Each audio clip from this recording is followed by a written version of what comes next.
Oh, yeah.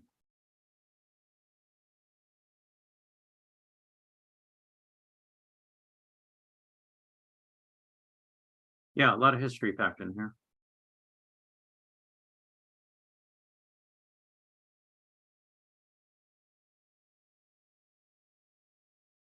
Well, look, I can say a lot of stuff I didn't know, but it's good to learn the history of it.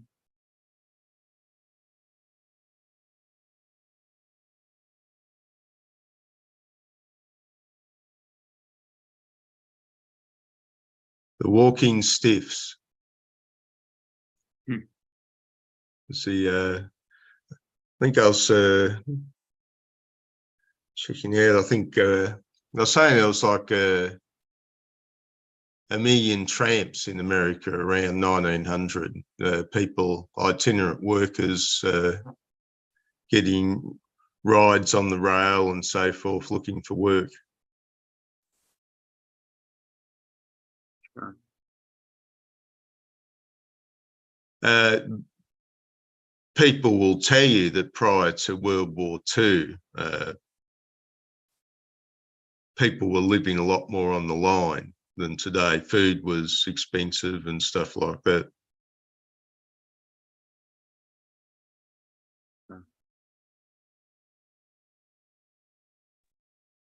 I read the book. That's Wobblies. That's what attracted me to this meetup.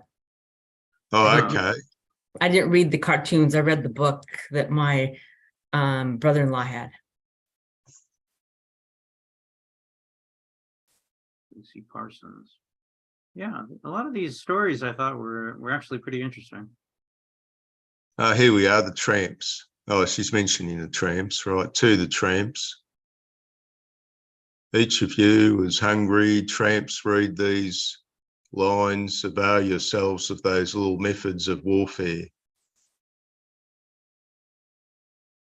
which science has placed in your hands of the poor man. Learn the use of explosives.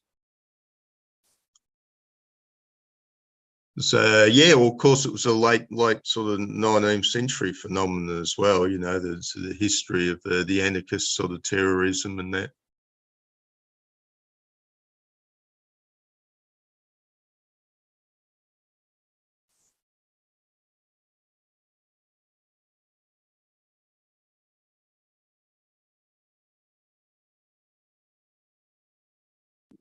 Oh, here we are, these strange artworks.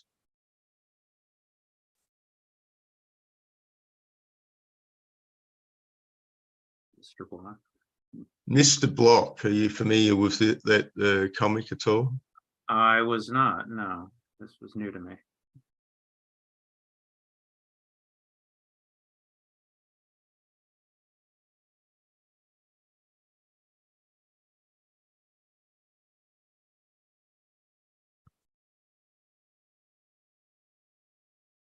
Hmm.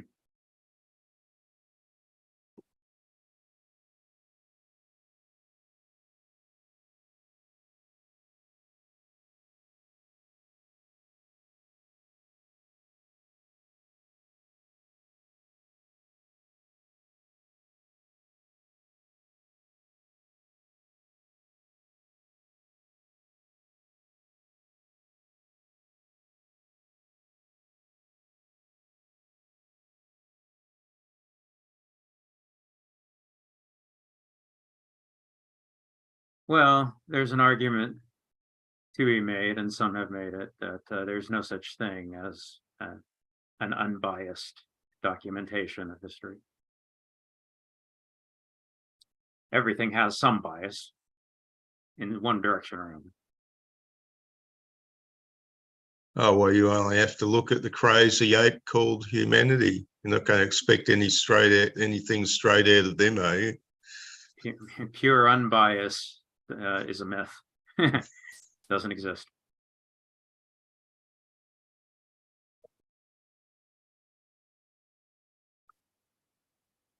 The industrial workers of the world, according to its members and devotees, the greatest thing on earth, but according to employers and Labor's conservatives, a menace to society.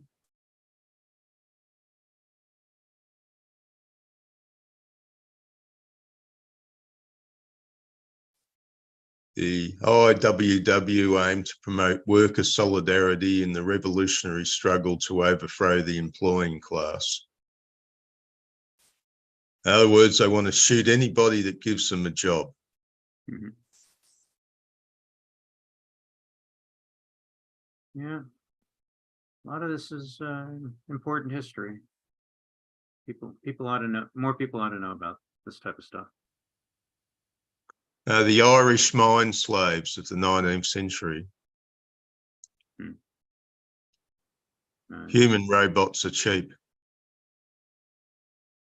Right.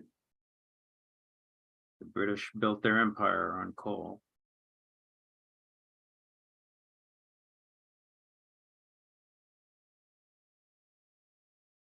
Yeah, well, the coal came along and that was a big thing. Oil was the thing that created the world as we know it, which sort of arose around the time of World War II. Right.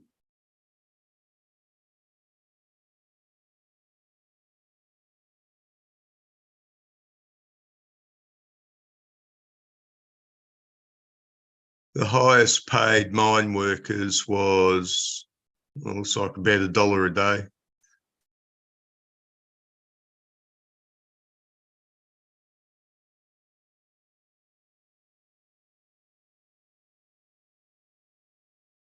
Okay, there was a movie, Reds. Ella's wants to ask a question. Yeah, you don't have to raise your hand. Just go ahead and talk, Ellen, if you want.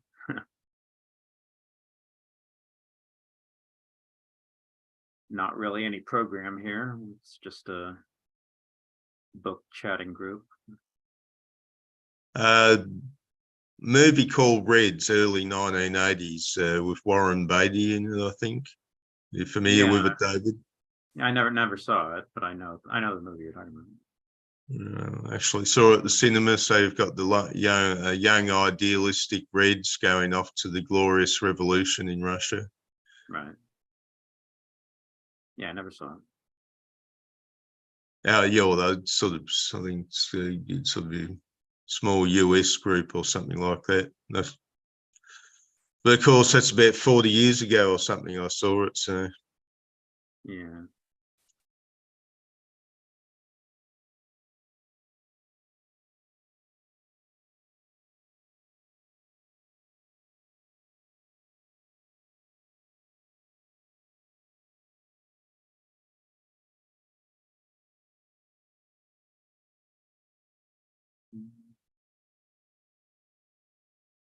we got a tramp there. Just go back a few paces. There we go. Well, the wandering itinerant labourers who were the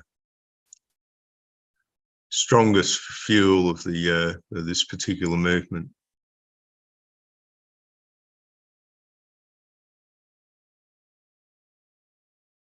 So what do you think of his artwork there? Myself, it varies. Depends on the artist. Some of this is pretty nice actually, but some of it is not really appealing to my eye. But it depends. Okay, the free speech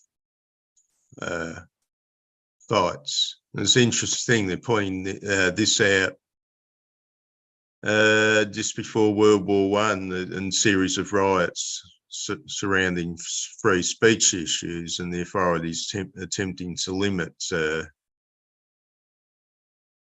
what sort of thing. I think there was a custom that you could speak freely back in those days in certain public spaces, which were, it's like Hyde Park. But if you tried to stand on a street corner anywhere, you're going to run into trouble from the police.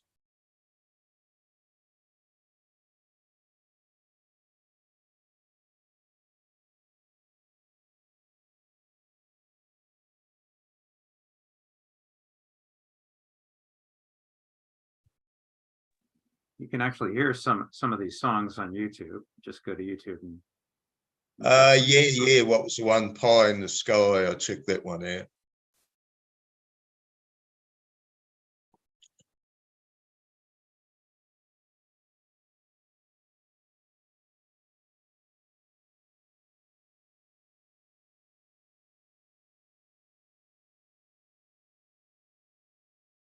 So it was still the era of cowboy justice.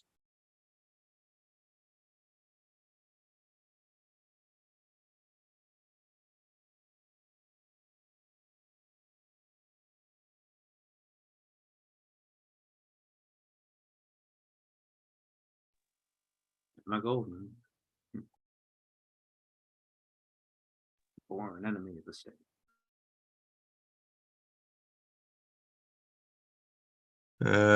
Kicked out of the US, went to Russia and became disillusioned with the revolution there.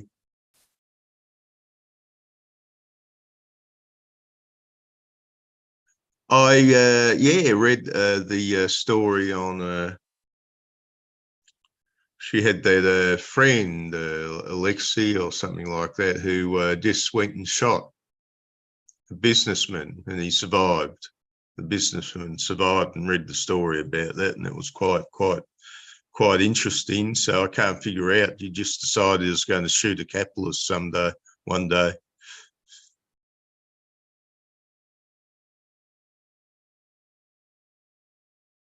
Yeah, my mother was sort of, very much all this persuasion, all these sorts of ideas.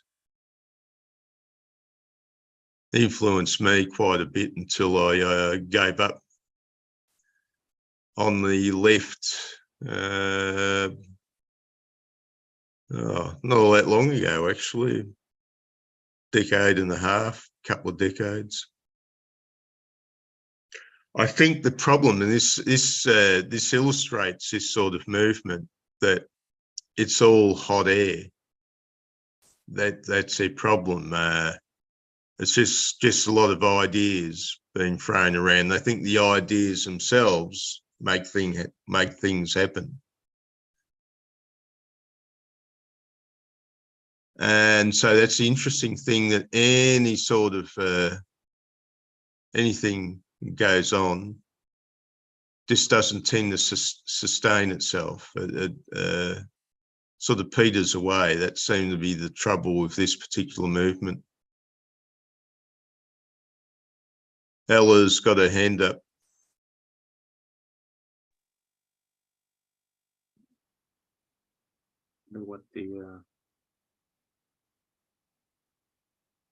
What you could point to as enduring institutions.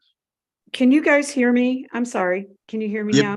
You can hear. Okay, so I agree that sustaining this type of thing, this type of movement has been difficult, but I do want to give them a lot of credit because I actually came from a mining area and I know they were defeated, but they staged a huge battle. And the federal troops were called in.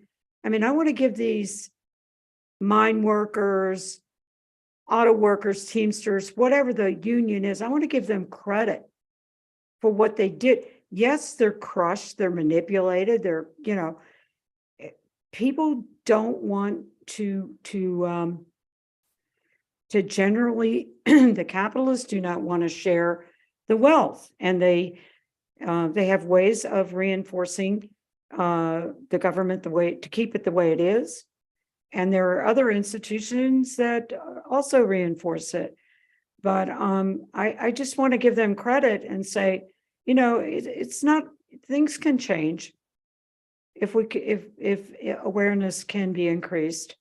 There's still a working class. I mean, to hear some people today is, in certain movements, which I will not go into, the working class doesn't even exist anymore. No, the working class exists, it's changed. But it still exists, and there are still industrial workers. In fact, I just heard that, isn't it UPS is going on strike, perhaps? Did you guys hear about that? It's a big UPS. That's going to be huge.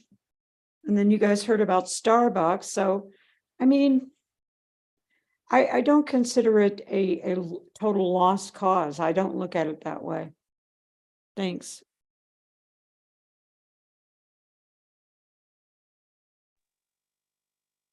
Well, it certainly is a good point. It's not that the movements, are unobstructed. They certainly do get crushed down by the powers that be.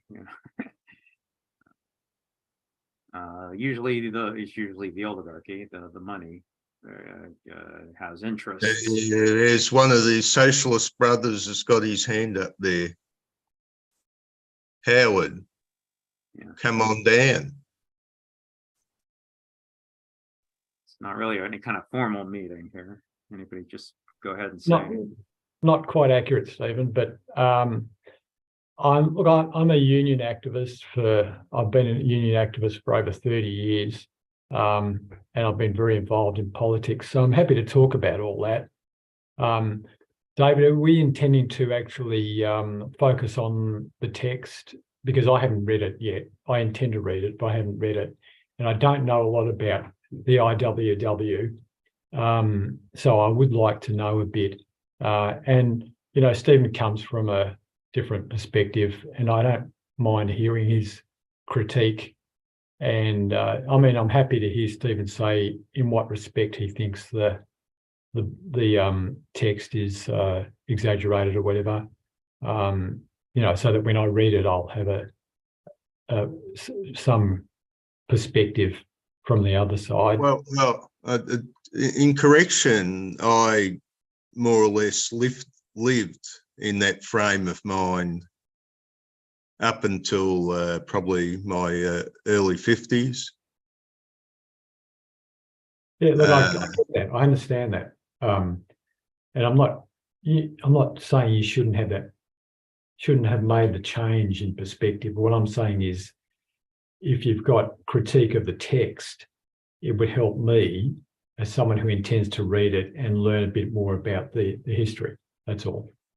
Oh, rightio. Yeah, I just see, when I was reading it, I quite enjoyed reading this one, this particular comic. One of the, for me, more one of the better experiences for me. And of course, when I would look at some of the personality and the incidents, I'd check them out, and I'd say, well,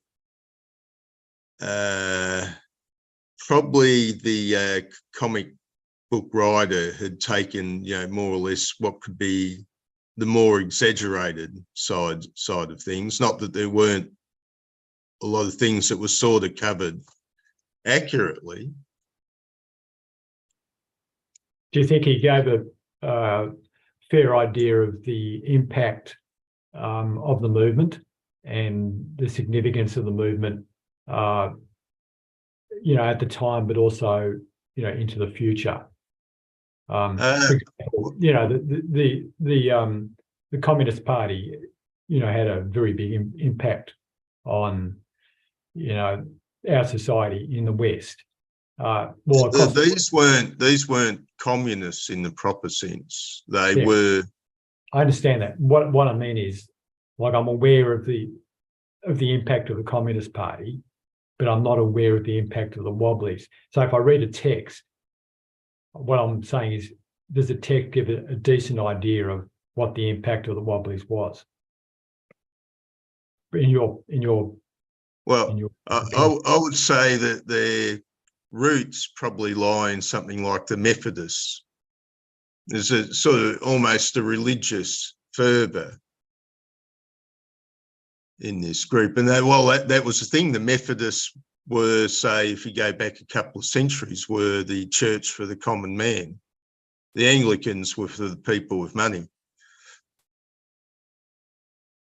Quakers is another example. So their roots were in that sort of culture. So you can say something, Ella, if you want. Yeah, I mean, I grew up in the working class, and part of it was in an industrial city, and factory town, part of it in a mining town.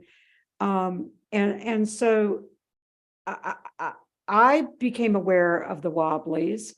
But again, there's the fight, the struggle to get unions to represent the workers, which obviously you can't sustain your family, your livelihood without a union, because you have no power whatsoever unless you have a collective force. And so they fought. And I know in my little mining town, they brought in federal troops to squelch the workers. And this was, a small area in the middle of nowhere. They managed to get 2,000, coal miners together, poor coal miners. What year was that, Ella? That was in the 1920s, I think 21, 22. It was called the Battle of Blair Mountain in West Virginia. And it's known as being the one time that United States brought in federal troops. And these miners, they fought together. They had, it was mostly, the Appalachian community is basically Scots Irish and English, but they're African Americans that were in the mines. They all worked together. There were Italians that came in to do coal mining, and some Irish, and so they all joined together, in these causes and worked together, and they lived in camps, with tents and so forth. And they were really doing well, trying to get unions, because they even had kids working in there with their backs bent over. They got scoliosis from working in the mines. It was just abusive. The mines would fall in, they were, die of carbon monoxide and, be buried alive, and no one cared. They just wanted to make the money, get the coal out, make the money. And so they took as much, there are people that are loyal and humble, and they took it as long as they could, but they finally had enough, and they got together for the Battle of Blair Mountain, and it went on to Matewan. You might have saw that movie, Matewan. Okay, so Blair is about, I don't know, an hour at most from Matewan, and the two are connected. And so when you think of Blair, think of Matewan, 1921, 22, and there are books written about it. But anyway, it all culminated at Blair Mountain. They marched from Charleston, the state capital. And when they got to Blair Mountain in Logan County, West Virginia, they set up, they had their guns, and everything. And they were ready to fight off the sheriff. And they had these hired thugs that they had brought in. The mine owners paid hired thugs to fight and burn miners' homes and everything for trying to unionize. So anyway, on the top of Blair Mountain, everything just was brought to a head, and the miners were doing really well against the local authorities and their hired thugs. I can't remember the name. Is it Pinkerton or something? They had hired Pinkerton Detective Agency. Yeah, and they were vicious. They would burn your homes in the middle of the night. So anyway, on Blair Mountain, they got the federal government to bring in planes. They had these planes, and they dropped like missiles and bombs and crap on the miners and killed some of them. And it just destroyed their morale. I mean, it destroyed all they didn't. What are you going to do? You're outnumbered, and nobody came in to help. Can I just ask what role the Wobblies played in that? Was the union affiliated with the Wobblies? Were the main activist Wobblies? Were the leaders Wobblies? Okay, so as far as the Wobblies go, I am not sure about that. I know a little bit about the Wobblies, and that the thing about the Wobblies is that they are the first time that all of these separate unions across our country in America, I'm talking about, of course, this extends to, Europe as well, but I'm just saying, this is the first time that they're looking together collectively. And they're saying, hey, we can all join together and we can be, across the world, international workers of the world. And I think Chicago is where it all started. But I'm looking forward to looking at the text as well. I just, maybe it's a pipe dream, but I still hope that there's hope for workers, and I will always have that hope. Well, we can talk about that. Those particular themes as well, and I can give you a perspective from Australia. Because we did have a wobbly movement, but I don't know very much about it. But the union movement was very strong here. I think we're fairly much in parallel with the USA and Britain, as we normally are with a lot of things. And the union movement was very strong post Second World War. And we also had a lot, like in the early 20th century, we had a lot of, we had some, very violent strikes. Guns and physical violence wasn't seen the same way it's seen now. But the union movement was very strong until roughly 1980. Pretty much. What happened is the capitalists very cleverly bought out the union movements. Yep, that's part of it, for sure. And it's when all the strikes mysteriously started to come to a halt. Yep. So today, your average socialist is really just what do they call themselves? Are simply the useful idiots working for the capitalists. No, I wouldn't say that. I'd say there's definitely infiltration. There's a lot of things going on, and part of it is, government secret service agencies infiltrating movements. But it's also, as you say, buying out of people and controlling the narrative. I think a lot of it goes back to the 1970s and the upsurge in the left movement generally, which threatened the establishment, and the establishment then got serious about taking back control and worked on it through the 1970s, and then in the 1980s they implemented their plan of neoliberalism. So that's where we are now, and that's where we are across the more wealthy countries like Britain, USA, Australia, etc., etc. But the other big issue, we're talking about international labour. The big issue is the whole issue of exploitation of people in the non-wealthy countries. And I tried a few times. So I didn't get involved until 1990. And the union movement was already well on the decline by that time. So the focus had narrowed from world affairs to Australian affairs in any serious way. And when I tried to get the issue of how foreign workers were being treated, I had virtually no reception whatsoever. There was and probably still is a small group in Melbourne and across Australia called Australian Asia Worker Links. But there are very few activists involved in it. We're talking about maybe 10, 20 activists in Australia, and they have links in Asia. But it doesn't really amount to very much. But potentially, it could amount to a lot.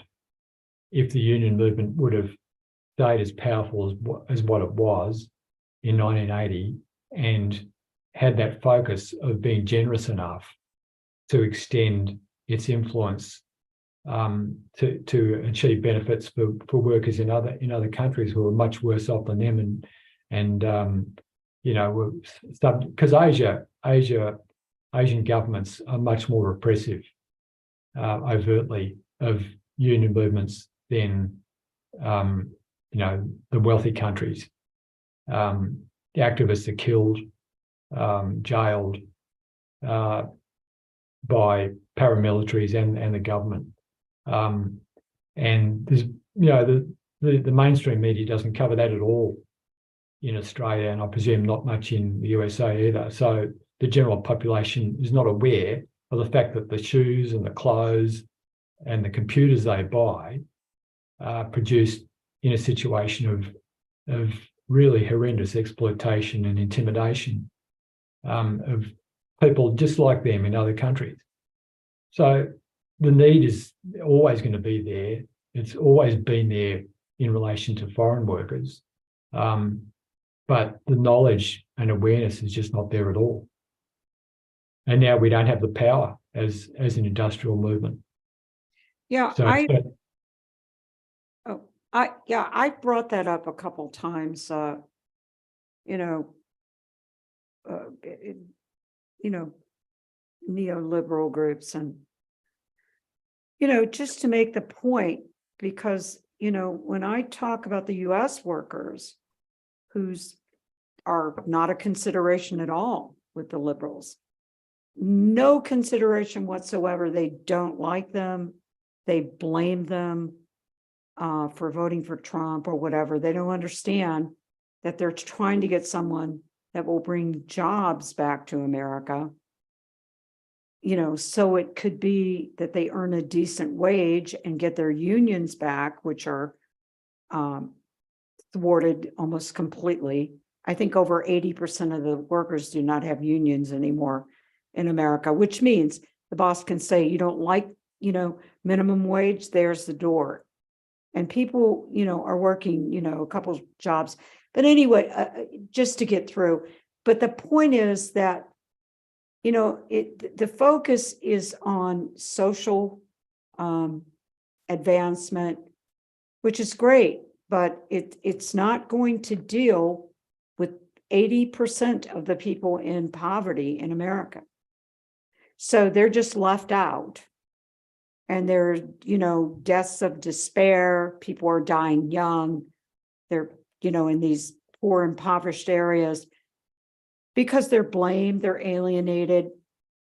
I mean, Karl Marx thought they were alienated, you know, by the Industrial Revolution and the assembly line. Okay, they're demoralised is the word, everybody. is it, as well? Demoralised? They're very demoralized and they're alienated. I'm telling you, by liberals and conservatives. It's like if you and I have tried to put this. I mean, certain groups are advanced only, and there's rigid criteria. And they don't look at need, who is actually in poverty, which is reasonable to do and logical, in my opinion, and extend programs to all of those people and keep the jobs in America because, you know, they're all gone now. The liberals want to send them other places, which is fine, okay. Let's say China needs more jobs. I think they're doing better than we are at this point in manufacturing in a lot of ways, you know, because they've really grown. They're capitalists essentially.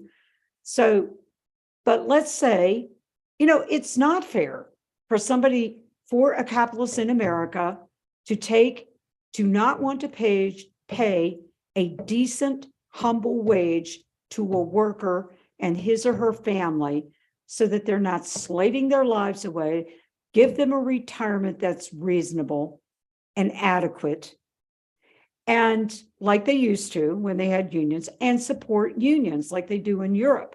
They don't do that here. It's like the Wild West. Capitalists do whatever they want. But then to say, well, you have to compete because we can make that car cheaper in China or Mexico or India.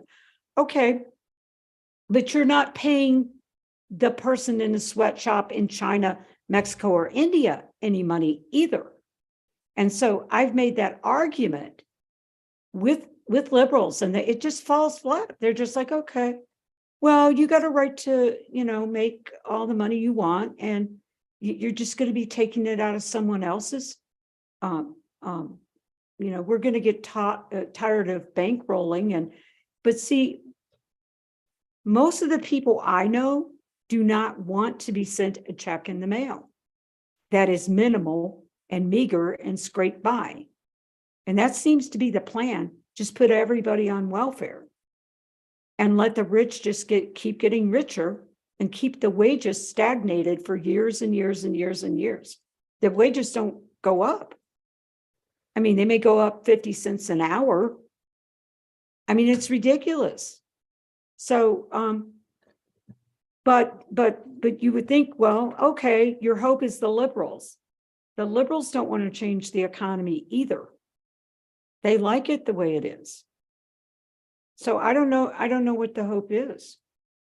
Well, I mean, but the liberals, when you say liberals, you're talking about the people that support Biden and Hillary, aren't you? I mean, the people that supported Bernie Sanders weren't liberals. Right. Exactly. That's exactly right. But Bernie Sanders never gets nominated because the majority of the liberals do not want to change the economy for everybody. Well, there's your issue, I mean, if I was in the USA, I'd be voting for the Greens anyway. But if I was in the Democrats, I'd be part of a movement that was breaking away. You can't stay in a party which is controlled like that unless you get enough members to take control away from the liberals. No, Yeah. you have to bite the bullet. You just can't keep going the way you are. I mean, the situation is different in Australia. Yeah. But that's how I see it in the USA. I've got no sympathy for the liberals. It's very demoralizing because they're your only hope, and there's no hope there either in reality. They're not. But you've got to face the fact that they're not your ally. They're no one's ally except themselves and a few special interest groups who they just use to divert the agenda away from the priority issues of wages and health, education, all those things. Like I support rights for the minority groups, but that shouldn't be the priority issue, and that shouldn't be an excuse for sitting back and saying, well, we've done our job, we don't have to worry about wages and regulation. Make sure you set the lower classes against each other. Yeah. Yeah. Make race an issue. Well, it is an issue, but the point is, Turn them it's into not enough. warring tribes. It's not enough to address race and ignore all the other things. Well, I'll tell you a big problem with the lower classes, and this was true in ancient times. The aristocracy had a name for the lower classes. Do you know what that name was? Which translates from quite a lot of these cultures. The children. Yeah. It's like taking candy from a baby. And Hegel called them the rubble.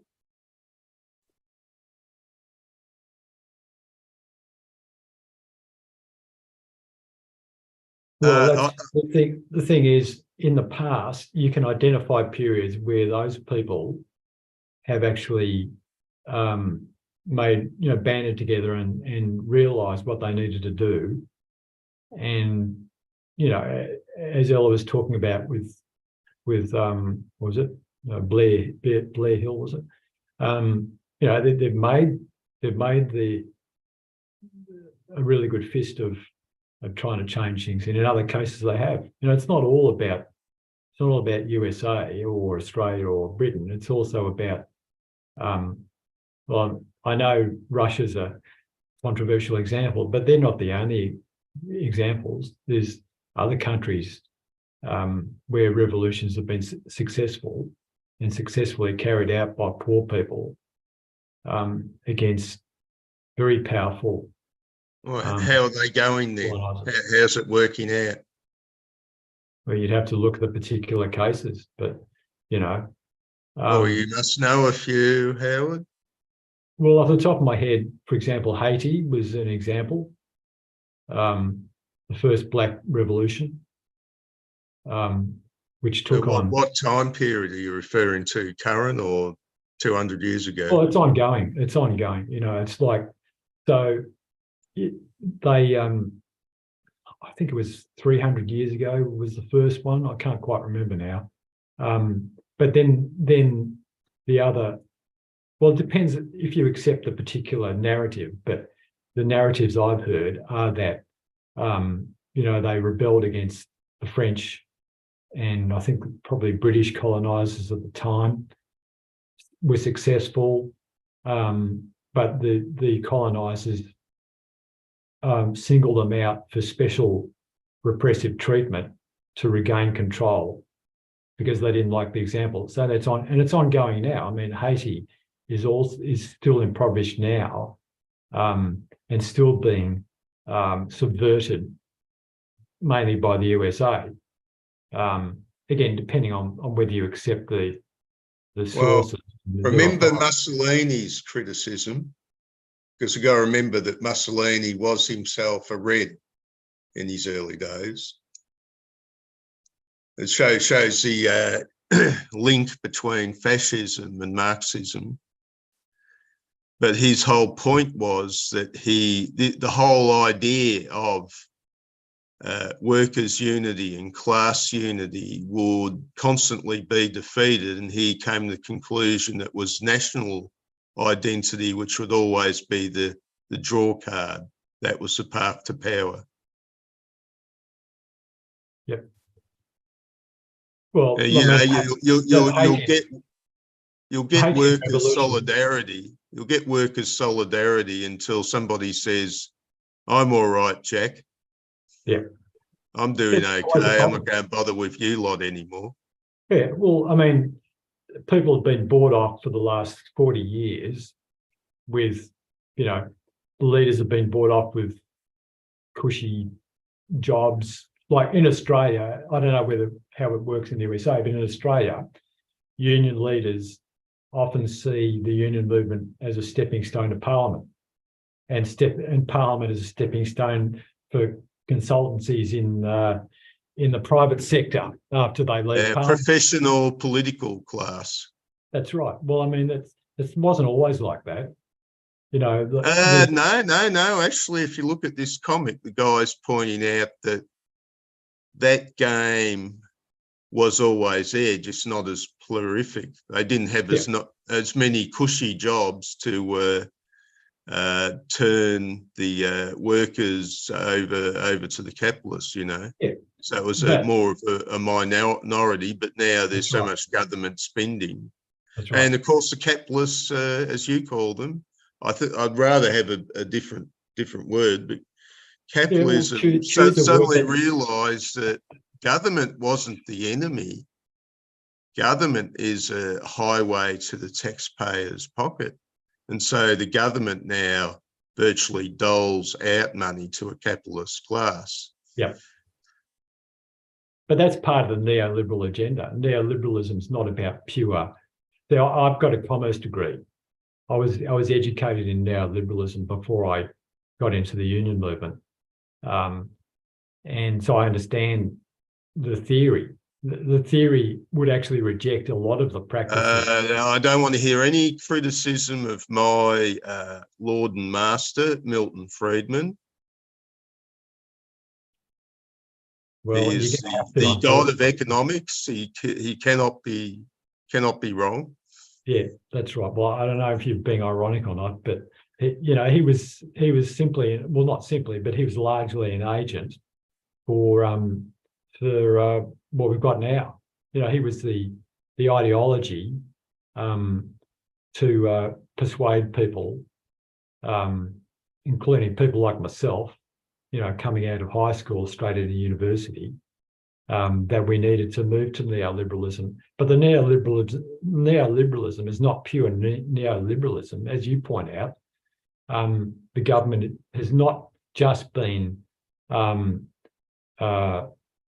persuaded to move away from regulation in favour of workers and poor people and ordinary people, but in favour of regulation for wealthy people and corporations. That's not pure neoliberalism. That's shows that neoliberalism was simply a cover. Well, my point is you just can't trust the human ape. Well, They there's that. smile at you, they're begging for food in the cage all the that's- time, and you think you can trust them, but you can't. Yeah. Well, there's problems everywhere. There's negatives when there's positives, but let's at least sort them out. Let's Yeah. identify them. Howard, I can have a question on this history of how this happened from the 80s to present. Now, I've been through more decades, so probably than you, I'm just assuming. So, and grew up, with unions. I was in a union in my particular occupation. And, I just grew up in a union family, et cetera, et cetera. Now, I did start to notice that the younger people that were coming out of the universities into my particular profession, because I actually worked I got 2 degrees, but I had to work the whole time to get, being from the working class. But yeah, so I worked in a profession with college educated and, so I noticed they started around 1980 to come in and argue for the, oh, the union doesn't matter. And what do we pay them for? And they don't do anything anyway. And, and so it just got and it just got worse and worse and worse. So my question to you is, we're talking about manipulation of the capitalist and the economist in America, I would assume, although it's probably worldwide as well. I'm just not aware of it. To put the neoliberals in this position through the colleges. And yeah, I've studied philosophy a little bit. I know Marcuse a little bit, and what's his name? Habermas, and studied a bit of Hegel and Marx. Not a Marxist expert by any means, but yeah, it just and some of the other philosophers, Greeks, but what would you say that your perspective is on this situation? What was the turning point? I mean, because I still can't believe, I was busy raising a family, working hard, and and then everything just changed, and working class was like nothing. And well, we got to factor in AI has taken a lot of jobs, and the first big hit in the industrial cities is they were sent overseas, and people just couldn't believe what was happening to America. In these big industrial cities, we always made our own merchandise. It was good quality merchandise, and now it's like. It's precisely what eras are you talking about, Ella? Okay. 70s, 80s, 1980s. 90s. Yeah, 1980s, it started to change. It's exactly the trajectory that Howard spoke about in Australia. It's just on a larger scale. And of course, the US is huge and wealthy, unbeknownst to many of its citizens. We don't feel that way. We don't see it, but it's in somebody's pocket at the very top 5% or whatever. So yes, something happened that the liberals, that the Democrats were just torn away from the working class. And you started to see it with the Clintons, the Obamas, what happened? Well, Ella, I'll tell you, you mentioned what was the key thing or the turning point. The key thing for me, and I've seen this in the union movement in Australia, the key thing is the unwillingness of the ordinary activist and member to speak out against when they see something's amiss, when they see they're not being looked after, when they see someone up the top is doing the wrong thing by them and the movement, the unwillingness or inability to speak out and really make those people accountable. So when a union leader sells out the workers virtually instantaneously, they should be sacked, right? Should be sacked, and it should be a common understanding amongst activists and members that we're not. You're rather hateful there, aren't you? Well, it hasn't happened, but that, to me, that is something. There's something in the minds and our upbringing which stops us from doing that, right? Mm-hmm. And so that's one of the key things, to actually change our reluctance to speak out against the weight of authority in that situation. And I was a shop steward for a while, and I think I saw, in the end, with a lot of the workers, it just comes down to this: they will put self-interest above anything. But it's not self-interest when you've got no. This is what I've seen, that their main ambition is always themselves. But Stephen, what I'm telling you is, it's not in the situation I'm describing. It wasn't self-interest. It was simply fear of speaking out against someone in authority and being and looking isolated because no one else was doing it. You see, you need to have a critical mass of people that are willing to do that to change. And it's about a group and a group mentality versus the individual and the individual mentality. You need to have what were the circumstances where you saw this? Well, as I told you, it was a number of union officials in my union and other unions selling out on lower wages, poorer conditions, and paying themselves benefits. And okay, what era, time? This was 2000s.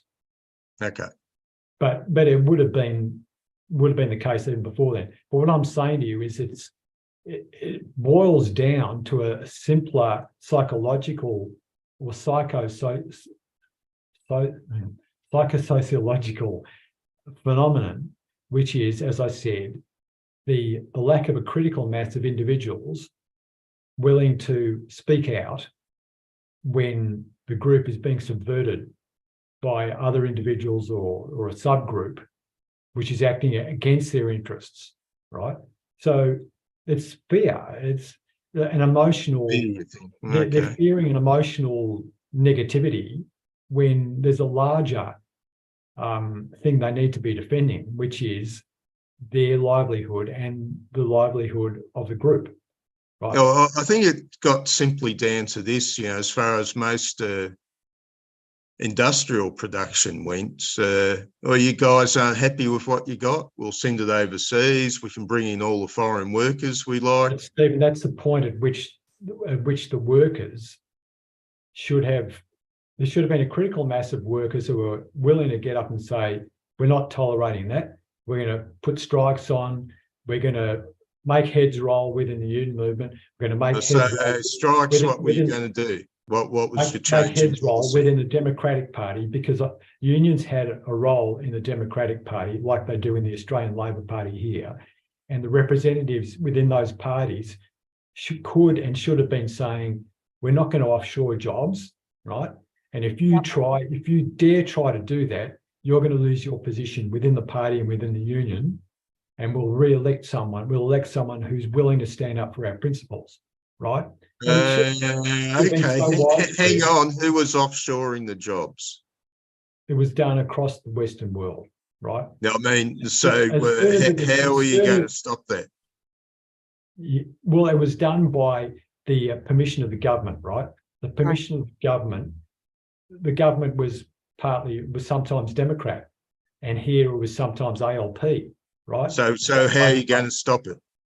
As I said, you would have a critical mass of activists who said to a leader, if you're not willing to do something, you lose your job, and we'll elect someone, we'll put someone in who's willing to defend. So what's your method for ending the offshoring or ending I just said, you make sure the activists on the ground, make sure the leadership blocks it with legislation and regulation. With legislation and regulation, right? But that's not enough. We're talking about international labour.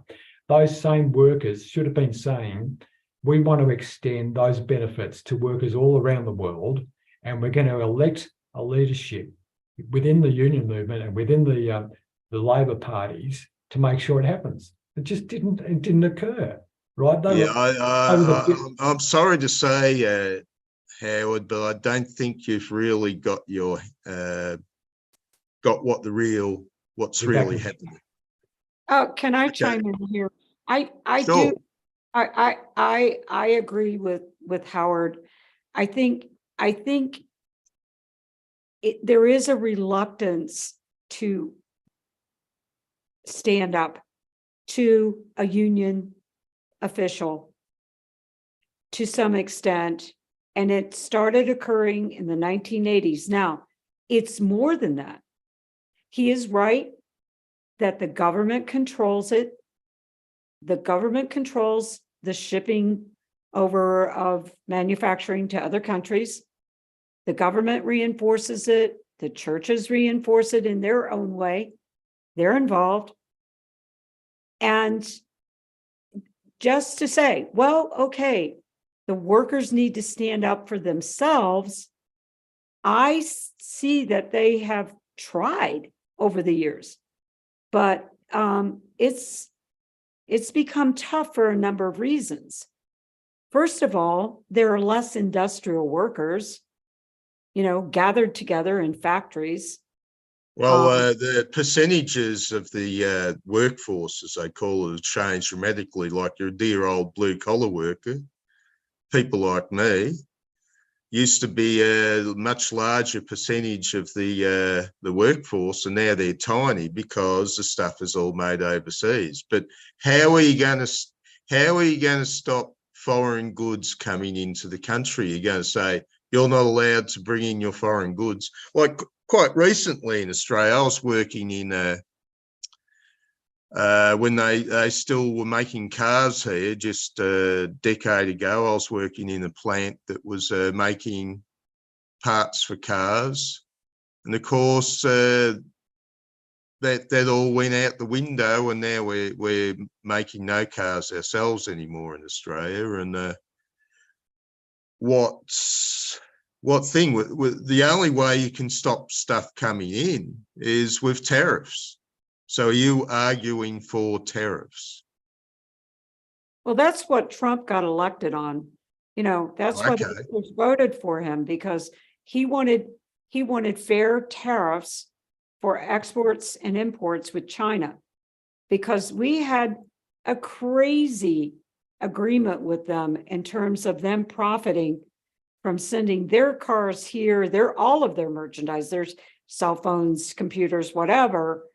And when our stuff that we manufactured in the US was imported into China, they had an easy deal. an easy tariff. So it was totally. Okay, I get there is an issue there. China's engaged in what's called predatory mercantilism to capture markets. And playing They victim. will undercut, say, America by unfair methods to gain control of the market. Well, that's how they work. And you know what?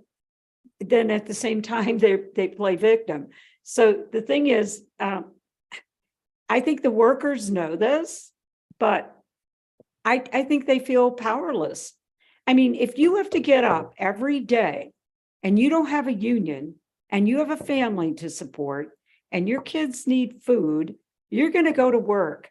And if you say anything to the boss with no union to represent you, he just says, there's the door. That's it. That's the way it is. 80% of the unions are gone. That was, I remember one meeting we had. Funny. It's not funny. I remember one meeting we had, and yeah, the boss said, well, if you don't like it, there's the door.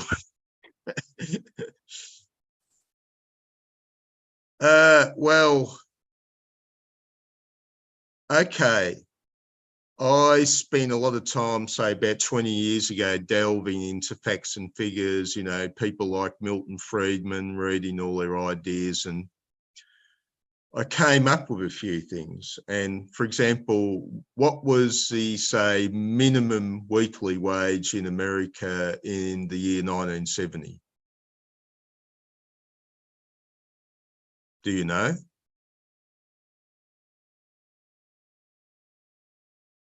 What's the minimum wage in the US today? I think you can get away with something like $300 a week in a lot of industries. $300 a week will buy you, so it'll take about 7 weeks' wages to buy an ounce of gold. 6 or 7 weeks' wages to buy an ounce of gold. I'd see gold as being very significant because amazingly, it is still a very good indicator of long-term value and long-term purchase power. Now, I look back to 1970, and the minimum wage in America was $65 a week. Back then, they could buy you at least 1.5 ounces of gold. So in terms of gold, American wages today are only a 12th or a 10th of what they were back in 1970. That's how dramatic the shift has been. Part of it, of course, is this: industrial production. Back in the 1970, there was only America, only Europe. The only non-white competitor really was Japan. That was the only one they were worried about in America at one point back in the 70s. They were worried about all the Japanese goods coming and taking their market out. But then it became China, which was bigger. So your world has changed vastly. Vastly. Mm-hmm. Yeah, well, this was the thing. Back in the old days, you knew where you were at least. So, you know, if you're back in, you're having a really good period back in the immediate post-war. A lot of rules had been brought in which were advantageous to workers during the war, and the vast increase in oil production during the war and post-war transformed the industrial landscape. Like at the end of World War II, the world production of oil was about 5 million barrels a day. And by the 1980, it was 65 million barrels a day. So there was huge growth in that post-war period. And governments, for example, if they overindulged in spending, could get away with it because the economy was growing that fast that the economy next year would pay for the financial sins of last year, and governments could get away. But when that huge growth started to slow down, that's when things changed. In the late 70s. And they could no longer keep up with the Keynesian policy anymore. So Milton Friedman brought in a system which worked. Okay, I've said a few things there. So you've gone from the American minimum wage being equal to 1.5 ounces of gold till today it's going to take you about 6 to 7 weeks to buy an ounce of gold. That's how dramatically things have changed. Of course, goods are much cheaper today and food is a lot cheaper in real terms. Well, not here. We have inflation right now, and food, gasoline for your car. Well, that's only in the past 3 years. Yeah, but I'm Up not until then, it was stuff but was Stephen, very you're cheap. talking objectively. I'm talking about facts and reality. I live in a working class city and I live in America, so I'm just speaking about America, but I'm telling you, everything's expensive now. Housing, rent, you can't buy a Yeah, house. housing was expensive. Yes, that's quite true. Rents are now Housing. going up. People can't afford to buy a home anymore, a little tiny home with a little yard and have their 2.5 kids. That's over. It's the same here, Alan. The same. What you've had under neoliberalism, under Milton Friedmanism, has been a transfer of wealth from wages and social security to investors, right? So for the last 40 years, and I can send you an article from one of the mainstream papers here. Over the last 40 years in Australia, and it's probably the same in the USA, we've changed from a situation where wages were growing at something like 8% a year and returns on investors' capital was 2% a year. It's switched around, right? So now wages are had been only growing about 2% a year, right? And capital gains or returns on capital, returns on investment in property and shares are going up something close to 10% a year, right? So that's what's happened. That's why wages are no longer adequate. And it's happened gradually because of the exponential factor. It's exponential mathematics. It's happened gradually over the last 40 years. And no one's woken up to it. Well, I spent a lot of time looking at the underlying facts which are involved in it. I get from a lot of you guys a lot of emotionalism, a lot of should-bes, and I'm afraid that's still thinking within the box. You need to learn to think outside the box. Well, what are your ideas then, Stephen? Well, I'm just saying. He's a Friedmanite. Well, He has sorry, no ideas about regulation. Sorry, Howard. Get a grip on yourself. Ella You asked said me you a were question. Friedmanite, and everything you've said. Howard, get back to reality. That's Ella our reality. has asked I want to me get a away. question. That's a reality. I want to get away from that reality because Okay. it's killing the planet and it's killing people. It's there for the benefit of the wealthy class, right? Oh, yeah. Okay. Ella asked me a question and you that. won't let me answer, will you? I want to hear from your humanistic side. You seem to be reasonable and humanistic. What would be your answer, since you know Friedman so well? What is our way out of this for the working people? Well, I come from a family where, and there's probably a few in this situation, my paternal side were businessmen originally. And of course, as times change, their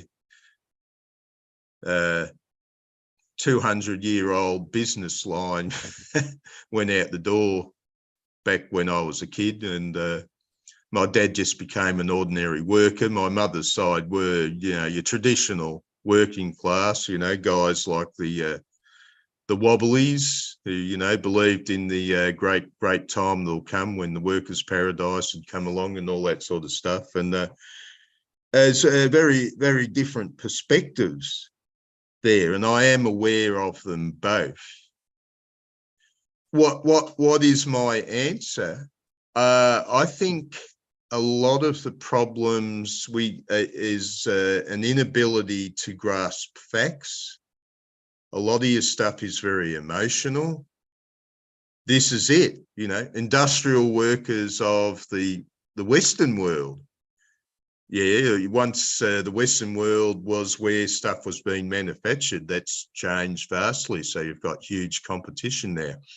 People, you know, people will complain to me, oh, those evil baby boomers stole the good life. And I would say, yeah, relatively speaking, you've lost out. But look at the benefits that were extended to vast populations in India and China and all that. That's where the wealth went. You're shaking your head. Try telling that to people who lost their jobs, you know, in Pittsburgh, you know, that's a good thing for their jobs to go to. Hang on, I didn't say it's a good thing. I'm simply talking about facts.